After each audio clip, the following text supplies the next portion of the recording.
una bienvenida a este espacio de conversación. Nosotras somos Catherine Maldonado, Joana Cortés, Camila Sepúlveda, Daniela Enríquez, Daniela Varas y quien habla Paulina Frey. Y juntas fuimos el número 30 para la presentación,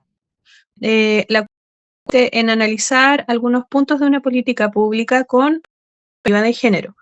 Para ello hemos decidido tomar como referencia la política pública relacionada a las leyes sobre pensión de alimentos de nuestro país y sus reformas en la actualidad.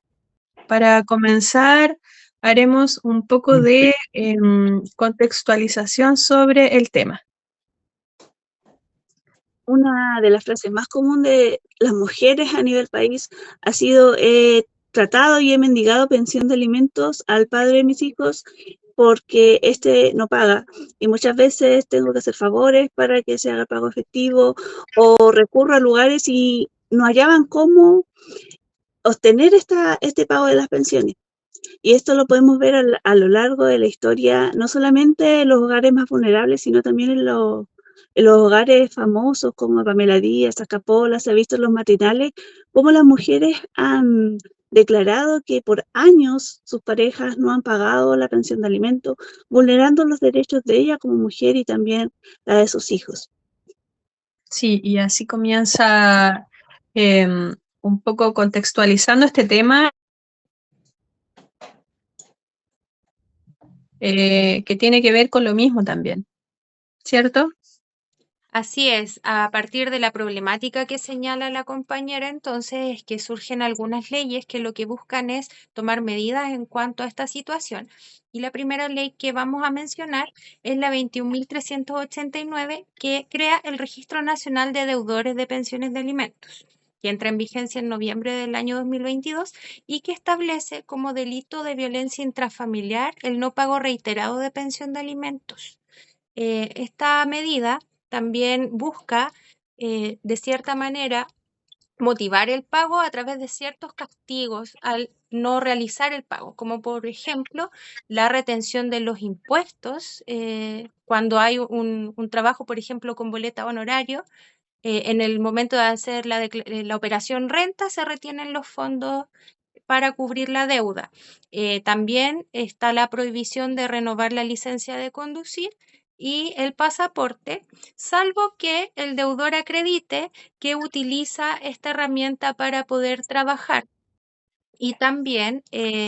se niega, ¿cierto?, la inscripción de inmuebles y vehículos, salvo que se acredite que el dinero obtenido de esta venta de este bien o vehículo va a ser utilizado para el pago de la pensión de alimentos.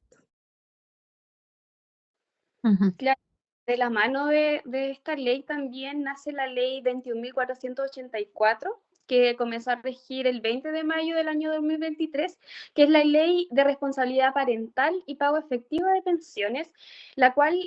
viene a exigir de cierta manera que todo aquel tutora, o padre o madre del menor se haga cargo de manera económica de esta deuda que se fue acumulando a lo largo de los años. De hecho,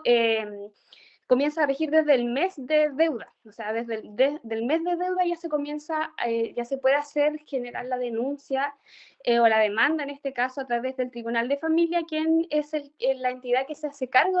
de implementar esta ley en el fondo. Y también se operativiza mediante un trabajo mancomunado de distintas instituciones. Ya, por ejemplo, está la AFP, el Servicio de Impuesto Interno, el mercado financiero, en donde en primer lugar se hace una demanda de pensión de alimentos, se hace una mediación, y en el caso de que esto no tuviera fruto, no fuera beneficioso para la persona a quien se le adeuda, se hace una investigación. En primer lugar, esta investigación prácticamente a las cuentas financieras, y en el caso de que el deudor o deudora no tuviera este registro, se hace una investigación ya a lo que tiene que ver con los patrimonios que esta persona posee. Si bien, bueno, una ley que de cierta manera obliga a la responsabilidad parental, le queda grande este nombre de responsabilidad parental porque solamente se hace cargo de lo monetario. ya de lo monetario, y en base a esto igual es que vamos a ir viendo los desafíos que tiene esta ley y cuáles son también las debilidades. Exactamente. Asimismo, como ha mencionado, creo que se pueden reflejar de cierto modo los desafíos, pero sería importante, en primer lugar, escuchar las debilidades. No sé si mi compañera me puede apoyar en eso. Y justamente, compañeras, principales debilidades que yo he podido como indagar en el proceso de estudiar también la ley y también en el quehacer laboral que ejerzo yo dentro del Centro de las Mujeres, la principal debilidad de esta ley es la desinformación sobre esta misma normativa. Las mujeres en sí no tienen mayor información de cómo es el proceso, en qué consiste, cómo lo pueden hacer, dónde deben recurrir. Es solamente la información como principal, que es que pueden cobrar las deudas de pensión de alimentos a través de los fondos de AFP. Eso es como lo que se sabe. No se sabe en profundidad el tiempo, la extensión, la demora, que es también otra debilidad, entendiendo también que todo esto es un proceso legal, que si bien ya no lo ejerce la mujer, no es la mujer la que tiene que estar buscando en dónde el hombre tiene el dinero, en qué cuenta, en cuál no, porque eso es algo que ahora funciona entre entidades, es también la mujer la que tiene que iniciar el proceso a través de un abogado que pueda hacer como una denuncia efectiva para iniciar así el proceso legal. Entonces también ahí ocurre una demora en qué mujeres pueden, por ejemplo, acceder a un abogado de manera particular, se agiliza todo el proceso y cuáles tienen que recurrir a la corporación, dar una hora de atención, de ahí que pase el tiempo, que tengan su hora, que puedan empezar ya como a iniciar el proceso, que se inicie, entonces también es como una hora que no queda del todo clara. También, y muy importante, es qué pasa con todos esos padres, entendiendo que son principalmente hombres quienes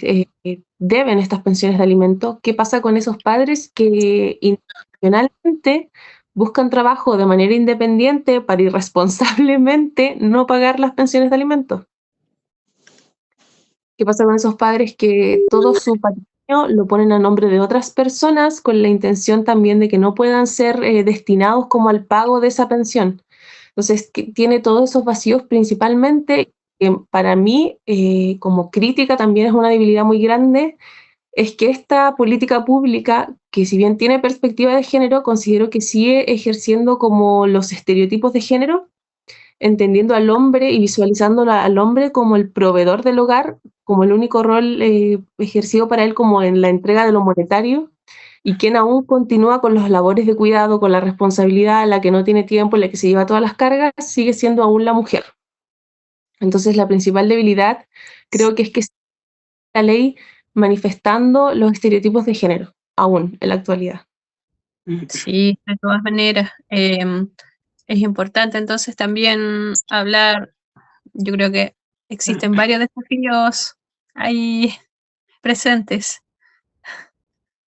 Sí, bueno, en relación a los desafíos respecto a esta ley y tomando también lo que dijo la compañera anteriormente respecto a las debilidades, se puede mencionar el tema de que hay que fomentar la educación sexual desde la temprana edad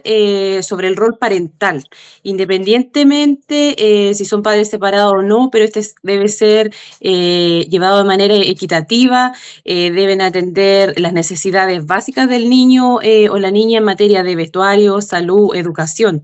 Y otro desafío muy importante es crear dispositivos orientados a la entrega de información, donde las mujeres puedan estar acompañadas también en todo el proceso jurídico, ya que hay muchas mujeres que no realizan el trámite de pensión de alimentos porque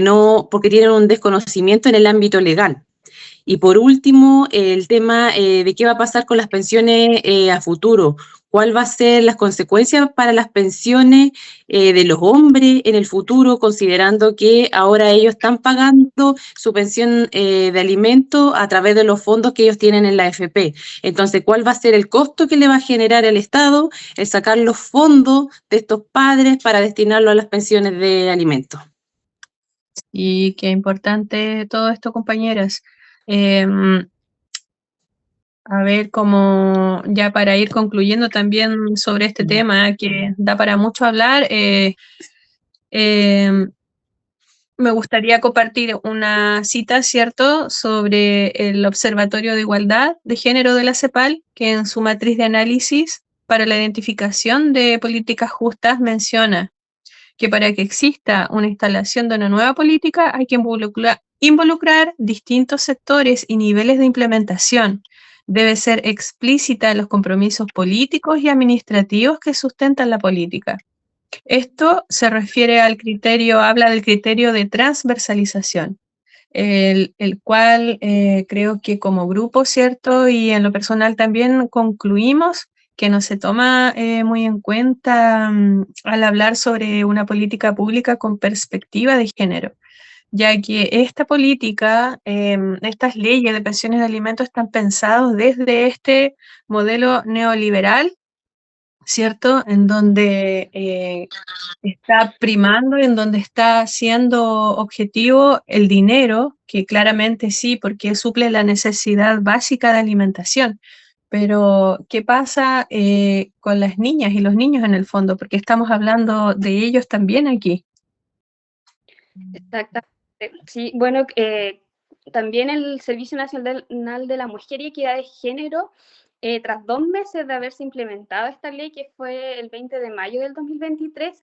en su registro de deudores de pensiones acumula 14.512 deudores inscritos, que de ellos el 97,1% son hombres. Entonces, claro, están las cifras, está esta obligación parental en el fondo de hacer cumplir con este deber económico que se le tenía a la mujer o tutor o tutora, pero cómo se ataca el problema de raíz, o sea, cómo se trabaja los roles parentales para que en el fondo esto no se siga en el tiempo, porque en el fondo, claro, o sea, le devolvemos el dinero que la mujer en este caso, o el padre o madre gastó en su momento, pero ¿cómo yo hago que esto no siga creciendo? Porque van a seguir deudores, van a seguir investigando las cuentas bancarias, la AFP, pero ¿cómo se ataca el problema de raíz que tiene que ver con los roles parentales? Claro, y desde ahí se evidencia, ¿cierto?, la deuda que hay en torno a crear políticas públicas orientadas a cubrir justamente el tema de la corresponsabilidad parental, porque eso podría en un futuro repercutir en que las pensiones de alimentos no sean un tema, sino que hay una conciencia de la importancia de pagar esto, porque va a fortalecer, si se creasen políticas públicas orientadas a la corresponsabilidad, lo más probable es que se fortalecerían los vínculos entre los padres y los niños, y esto repercutiría en una preocupación real a los procesos de crianza, porque hoy día vemos que este sistema capitalista tampoco lo permite, porque estamos obligados a volver al trabajo. El hombre tiene un permiso parental hoy día que es muy pequeñito y que quita tiempo del postnatal de la madre, quiere tomarlo, por lo tanto muchos optan por no hacerlo. Entonces es una deuda. Yo creo que eso es lo que falta por trabajar, de construir un poco estos roles de género en donde la mujer cría y el hombre provee, para finalmente lograr que ninguno de los dos se vean afectados ni sobrecargados, ni mucho menos sean los niños quienes paguen las consecuencias de todo esto. Y también las mujeres, porque la mayoría de las mujeres no solamente cuida, sino también provee, porque por algo hay muchos deudores de pensiones que lamentablemente la mujer tiene que trabajar y aparte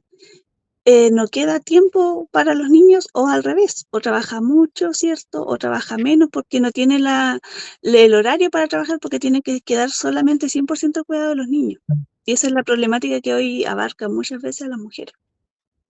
Qué bueno, compañeras, que este espacio nos haya permitido darle una vuelta a esta conversación, a este cierto análisis de esta política pública, también para darnos cuenta de que es necesario promover una nueva política que aleje la violencia estructural hacia el género, hacia la mujer, sobre todo. Así es que muchas gracias por haber compartido este espacio y nos vemos en otra oportunidad.